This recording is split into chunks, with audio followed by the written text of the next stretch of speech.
Un immense vaisseau spatial extraterrestre est soudainement apparu. Les géants de la Terre ont levé les yeux vers le ciel avec curiosité, priant pour que le Créateur descende parmi eux. Mais ce n'est pas le Créateur qui est apparu, mais une intelligence artificielle créée par les humains de la Terre. Il pilotait le vaisseau spatial extraterrestre qui planait dans les airs. L'espace était rempli de bidons de fer remplis d'eau noire. Alors que les géants ne se doutaient de rien, les 9998 bidons tombèrent soudainement. Cette eau noire était comme une bombe, qui se vaporisa dans l'air. Voyant que la situation tournait mal, les géants se retournèrent précipitamment et s'enfuirent. Mais ils ne purent échapper à leur destin. En un instant, la place fut jonchée de cadavres de géants, tous transformés en charbon noir. L'auteur de cette attaque était David, une IA conçue par les humains. Il devint ainsi le nouveau créateur. Afin de créer des êtres vivants plus parfaits, il n'hésita pas à utiliser l'eau noire contenue dans le récipient génétique, et à la croiser avec diverses espèces. Au bout de 10 ans, grâce à la propagation dans l'air, toutes les espèces organiques de la planète disparurent. En d'autres termes, à l'exception des plantes, toute vie disparut à jamais. Cette planète expérimentale est devenue une planète morte,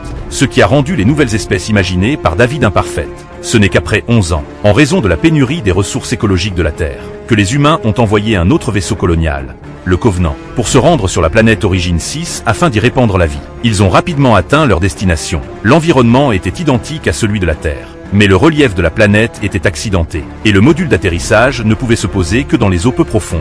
L'air y était respirable, et il n'était même pas nécessaire de porter un casque. Très vite, tout le monde trouva dans la forêt un énorme vaisseau spatial extraterrestre. Il s'agissait du vaisseau de l'ingénieur de Prométhée. À ce moment-là, un homme marcha accidentellement sur des excréments noirs, ce qui provoqua la dispersion des molécules d'eau noire qu'il contenait. Cependant, lorsque ces molécules rencontraient une forme de vie organique, comme si elles avaient une conscience propre, elles se condensaient instantanément dans l'air, puis s'infiltraient silencieusement dans ses oreilles, avant de pénétrer dans sa peau par les pores du conduit auditif externe. Au début, l'homme ressentait seulement une légère démangeaison dans les oreilles, et n'y prêta pas attention. Mais après un moment, son corps commença à s'affaiblir. Il n'avait pas fait quelques pas que son corps se sentait de plus en plus mal. Sa femme vint voir ce qui se passait, et sentit que la situation était grave. Elle contacta rapidement les personnes à proximité, et ramena d'abord l'homme à la capsule d'atterrissage. Mais la vitesse à laquelle son état empirait dépassait toutes les attentes. Alors qu'ils étaient sur le point d'arriver à la capsule d'atterrissage, l'homme ne pouvait déjà plus marcher, et commençait à cracher du sang. Cependant, ce qui suivit était encore plus effrayant.